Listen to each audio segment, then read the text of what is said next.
Жеңиш чокусунда калып калган орусиялык альпинист Наталья Наговицинанын бутун сындырып алгандан кийинки сүрөтү тарады. РЕН-ТВ жарыялаган сүрөттө Наталья Наговицина бутунан жаракат алганын көрүүгө болот. Сынык чатырдын таягы менен бекитилген.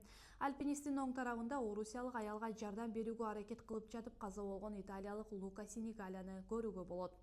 12 августта Орусиянын жараны Наталья Наговицина 7200 метр бийиктикте бутун сындырып алган. Анын жанындагы Роман биринчи жардам көрсөтүп, жардам чакыруу үчүн ылдыйга түшкөн. 13-14 августта жабыркаган аялга италиялык Лука Синегаля менен Германиядан келген Гюнтер Зигмунд чыккан. Алар ага уктоочу баштык, тамак аш жана газ жеткирип беришкен. Бирок аба ырайына байланыштуу алардын жолу бөгөттөлүп калган.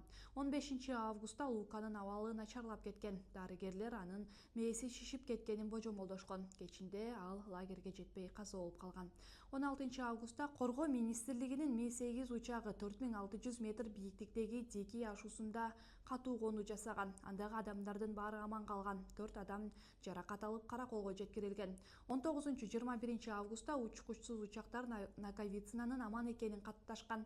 Бирок кар көчкү коркунучу куткаруучулар тобунун ага жакындашына тоскоол болгон. 23-августта аба ырайынын кескин начарлашынан жана куткаруу тобунун жетекчисинин ден соолугунун начарлыгынан улам куткаруу операциясын токтотууга аргасыз болушкан.